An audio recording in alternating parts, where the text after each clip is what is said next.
안녕하십니까. 신의균의 군사TV 디펜스 브리핑입니다. 오늘도 역시 아주 중요한 군사 안보 국방 무기 관련 소식 간추려서 브리핑 해드리겠는데요. 호주가 정말 이 노조 때문에 국가 안보, 특히 해군력 다 말아먹겠습니다. 호주에서 정말 황당한 제안이 또 나왔습니다. 정말 세계에서 가장 비싼 잠수함 만들겠다고 하는 게 호주 아닙니까? 그런데 그보다 더 황당한 제안 나왔고, 또 중국이 연일 지금 우리 K9 자주포를 비롯한 우리 한국 무기를 까고 있는데 도대체 뭐 하고 있는지 한번 보겠습니다. 첫 번째입니다. 방위산업의 목표가 국가안보가 아닌 이익집단의 밥그릇 보호가 되면 국민의 혈세가 어떻게 날아가는지 호주가 온몸으로 보여주고 있습니다. 45조 원을 들여 재래식 잠수함 12척을 도입하는 호주가 이와 별개로 수조 원대 땜빵용 잠수함 사업을 또 벌인다는 소식입니다. 프랑스의 슈프랑급 공격원잠의 재래식 추진형인 어택급 공격원잠 12척 도입에 45조 원의 직접 비용과 43조 원의 수명주기 비용을 지불할 예정인 호주가 독일의 214급 잠수함을 들여다보기 시작했다고 호주 현지 ABC 방송을 인용해서 네이벌 리코그네이션이 현지 시각 6월 1일 보도했습니다. 매체는 호주가 2030년대 전력화될 예정인 어택급 잠수함 도입에 앞서 독일 티센크루프 마린 시스템즈의 214급 잠수함 도입을 고려하고 있다라며 이는 호주 국방부가 검토 중인 몇 가지 과감한 옵션 중의 하나라고 보도했습니다. 익명을 요구한 호주 국방부 고위 관계자는 ABC에 프랑스의 잠수함이 인도될 것으로 예상되는 시기보다 훨씬 앞서 우리가 214급 잠수함을 개조해 도입할 수 있을지를 모색하고 있는 것으로 이해하면 된다 라며 이 사업이 어택급 잠수함 전력화 이전까지 호주 해군의 수중 전력 공백을 메우기 위한 임시 전력 도입 사업임을 시사했습니다. 4,500톤급 AIP 잠수함인 어택급은 프랑스의 기술 지원을 받아 호주 잠수함공사가 건조할 예정인 차세대 잠수함인데요. 12척 건조비만 45조 원에 육박하고 전체 수명주기 비용까지 포함할 경우에 척당 소요 비용이 무려 7조 3천억 원, 전력화 시기는 2034년부터 2050년까지여서 호주 해군의 미래를 말아먹을 재앙과도 같은 사업이라는 비난에 시달려왔습니다. 호주는 214급을 도입해 어택급 전력화 이전 전력 공백을 메우는 한편 어택급을 전면 취소하고 별도의 수중 드론이나 다른 모델을 개발하는 등의 플랜 B도 고려 중인데요. 이러한 고려의 중심에는 호주 잠수함공사 ASC가 항상 포함되어 있어서 혈세 낭비를 막고 호주군을 지키려면 이 강성 노조 철밥통 먼저 깨야 한다는 비판 여론이 쇄도하고 있습니다.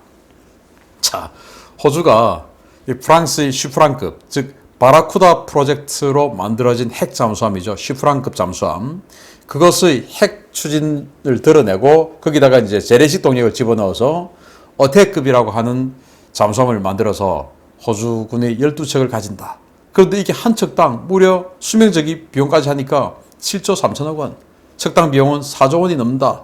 이게 뭐 어마어마한 그런 잠수함이죠. 사실 뭐 미국의 시울프급하고 필적하는 그런 가격이 나오는데 말이 안 되는 겁니다. 이게 이제 호주 잠수함공사라고 하는 이 노조들이 이 회사의 노조들이 워낙 강성인데 여기에서 야, 우리 평생 우리 퇴직할 때까지 일자리를 여기에서 그냥 창출하자라고 해가지고 모든 것을 프랑스로부터 도입을 하는데 자, 기술만 도입하고 우리가 다 만들자. 부품 하나부터 전부 다 우리가 다 만들자. 자, 그러면은 이 호주 잠수함공사에 납품하는 또 다른 부품 이 협력업체들이 있죠. 여기에도 다 노조가 있어요. 또 다 이제 링크가 돼가지고 자, 니네들 이거 해가지고 니네들은 2050년까지 먹고 살고 또 니네들은 이거 해가지고 50년까지 먹고 살고 이제 이렇게 세팅을 다 하고 자, 그러니까 비용이 척당 7조 3천억 원이야. 내놔.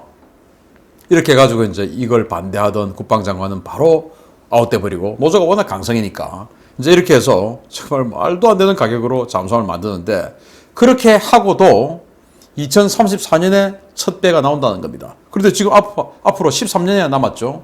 그런데 호주는 지금 콜린스급 잠수함 완전히 바닷속의 락 콘서트장이라고 악명 높은 그 어마어마하게 시끄러운 그 콜린스급 잠수함을 가지고 있는데 이거 가지고 지금 중국하고 경쟁을 해야 된다? 안 되죠. 그래서 이제 이 또 호주 잠수함공사가 또 아이디어를 낸 겁니다. 왜? 자기네들이 이제 2034년부터 첫 배를 내놓으려고 하면 2020년대 후반부터 공사에 들어가야 되니까 그때부터 먹거리가 나오는 것이죠. 그러면 그 사이에 또 뭔가가 또 먹거리가 있었으면 좋겠다라는 생각을 또 한 겁니다. 자, 그래서 야, 정부 있잖아. 니들 그렇게 하지 말고 2034년까지는 지금 중국 뭐 여러모로 보나 좀 위험한데 지금 완제품, 지금 이 슈프랑의 핵 연료를 드러내고 재래식 동력을 집어넣어야 되니까 이거 개발하는데 시간 걸리잖아. 그러니까 이거 말고 이건 그대로 가고, 그리고 완제품을 하나 가지고 와서 이걸 우리가 라이센스 생산하자. 이건 뭐 개발 다 필요 없고 라이센스 생산하자. 그러면은 우리도 좋고 정부 해군 니네들도 좋은 거 아니냐. 그래서 이제 독일의 214급 잠수함, 이거 한국도 보니까 9척이나 라이센스 생산하던데 한국도 하는 거 우리가 왜 못하겠냐라는 생각을 하고 있었겠죠. 자, 그런데 우리 한국이 이 214급 잠수함, 손원일급 잠수함이죠. 이걸 라이센스 생산할 때 척당 4천억 원 정도의 비용을 했어요. 그런데 호주가 만약에 이걸 하면 아마도 우리보다 한 3배 이상의 비용이 들지 않을까. 그래서 척당 1조 2천억 이상의 1800톤급 잠수함이 나오는 사상 초유의 사건이 발생할 수도 있습니다. 그러나 호주 잠수함공사의 노조는 워낙 강성이고 워낙 힘이 좋아가지고 이거 이뤄낼 것 같아요. 자, 그러면은 이게 너무 비싸다, 싫다 싶으면 그러면은 기존 콜린스급 이거 개량하자. 이거 지금 우리가 개량해 줄 테니까 이거 가지고 개량해서 좀 땜빵 좀 하자. 그런데 해군 입장에서는 이게 콜린스급 너무 시끄러우니까 이게 뭐 전력으로서의 효과를 잘 발휘할 수 없다. 그래서 지금 이제 214급 잠수함을 진짜로 라이센스 생산을 해서 하는 쪽으로, 시간을 메우는 쪽으로 가고 있는 거예요. 노조하고 합의가 되니까.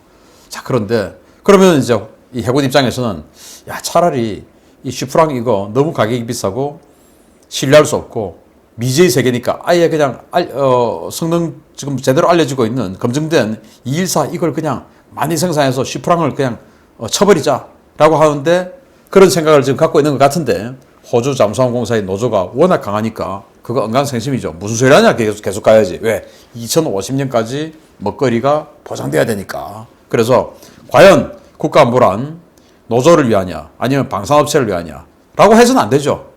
오직 국가를 위한 국가안보가 되어야 되는데 호주는 지금 전혀 그렇지 못하고 있는 것이 노조 때문에, 우리 대한민국은 방산업체 때문에, 방산업체의 경영진 때문에, 그리고 이 방산업체의 경영진과 결탁된 이 장군들 때문에 라는 생각을 해보니까 둘 다 참 아쉽습니다. 자, 이런 와중에서 중국 보겠습니다. 인도가 중국과의 접경 지역에 한국산 무기를 들이밀기 시작하니 중국이 겁이 나기는 한가 봅니다. 중국 공산당 관영 매체가 인도의 K9 전진 배치 소식을 전하며 한국산 무기에 대한 조롱 기사를 또 써 논란이 되고 있습니다. 인도가 한국산 K9 자주포를 접경 라다크 지역에 전진 배치했으며 인도와 한국은 K9의 우수성을 선전했지만 과연 한국 언론의 칭송대로 K9이 우수할지는 미지수라고 중국 관영 황구15가 2일 보도했습니다. 황구15는 인도는 한국에 100문의 K9 자주포를 발주해 이 가운데 10문은 한국에서 직도입하고 90문은 인도에서 조립 생산에 배치하고 있다 라며 이 자주포는 2019년 인도 파키스탄 분쟁 때도 국경지역에 배치된 바 있다 라고 소개했습니다.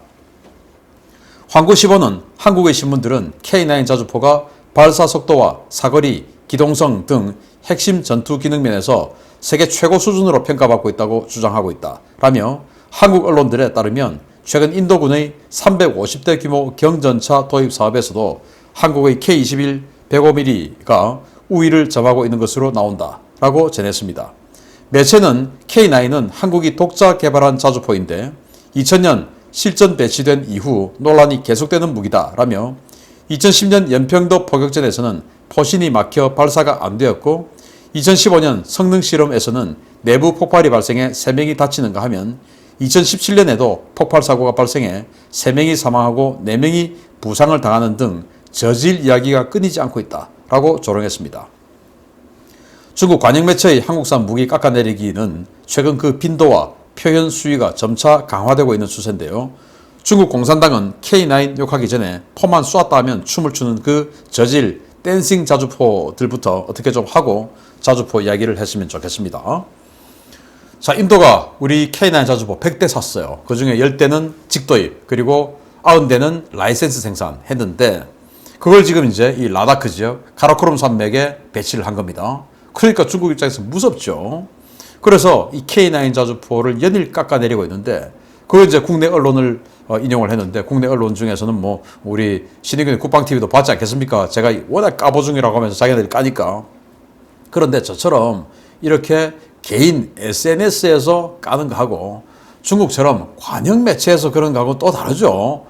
저야 뭐 신의균 국방TV 개인 SNS 아닙니까? 그럼 얼마든지 제 개인 주장할 수 있는 거예요. 근데 공산당 관영 매체가 그러면 안 되죠. 뭐 덩달아 제가 공산당 관영 매체하고 똑같은 등급이 되는가? 라고 생각하면 뭐 그것도 뭐 긍정적인 효과인데 아무튼 포라고 하는 것은 일단 정확해야 되죠. 중국이 말한 그 사고 맞습니다. 맞는데 특히 그 중에서 2017년 8월에 5군단 5포병여단에서 있었던 그 사고는 정말 가슴 아픈데요. 그 사고로 인해서 통제관이었던 중사 사망했고 그리고 이제 일병 1명, 뭐 또 상병 1명 이렇게 해서 그 사망을 했는데 정말 안타까운 일입니다. 제태기가 아마 제대로 안 닫힌 상황에서 포탄이 터진 것 같아요. 그래서 이 포탑의 그 해치가 수십 미터 밖으로 날아갔을 정도로 엄청난 폭발이었는데 그래서 3명이 사망했습니다. 그런데 우리가 이제 천몇백 대의 K9 자주포를 한국군이 운용을 하면서 거의 아주 많은 훈련을 하는 중에 나온 유일한 사고 사례입니다. 사실 그 외에는 사고가 없었죠. 그리고 2015년이라고 하는 거는 이제 ADD에서 개발 중에 나온 사고이기 때문에 개발 중에는 물론 그 사고도 없어야 되지만 개발 중에는 어떠한 사고가 발생할지 모르는 거 아니겠습니까? 개발 중이기 때문에. 그래서 그거는 뭐 사실 말할 것도 없고 연평도 포격전에서 한 문이 이제 그 고장이 나서 빠져있던 상황이었어요. 이런 상황이었는데 어쨌든 포는 정확해야 됩니다. 연평도 포격전에서 우리 K9 자주포 나머지 세 문이 보여준 그 정확도 그리고 사격 속도 엄청난 정확도를 보여주었었고 그리고 그런 정확도를 알기 때문에 북유럽의 그 선진국들을 비롯해서 많은 나라들이 우리 K9을 사가고 있는 겁니다. 그런데 중국 자주포는 포인데 정확성을 전혀 장담할 수 없죠. 바로 이 모양 아닙니까? 쐈다니까 포가 춤을 추는데 댄싱 자주포입니다. 자, 이렇게 한번 춤을 추면 어떻게 됩니까? 다 잡아놨던 좌표가 흐트러지겠죠. 그러니까 두 번째 탄수할 때 또 자리를 또 잡아야 돼요. 그리고 또 쏠 때도 그냥 뒤로 한번 젖혀지는데 이 포탄이 제대로 날아간지 장담이 안 됩니다. 자기네들이 인도하고 분쟁을 하는 그때 상황에서 인도에게 무력 시위를 하느라고 이렇게 대규모로 포를 쏘는 장면을 보여줬는데 이 포들이 하나같이 이렇게 춤을 추더라 이겁니다. 완전히 춤추죠. 우리 K9 자주포 쏘면요 꼼짝도 안 하고 포신만 까딱 합니다. 정말 대단한데요. 여기는 댄싱 자주포. 지네들 댄싱이나 멈추고 남의 K9 같은 이 명품 자주포 비난을 하기 바랍니다. 자기 자신을 돌아봅니다. K9 자주포는 정말 명품, 세계가 인정하고 있습니다. 여기는 뭡니까? 까보중, 까보니까 중국제네. 도 아니고 까기도 전에 중국제입니다. 댄싱 자주포가 뭡니까? 마치겠습니다. 감사합니다.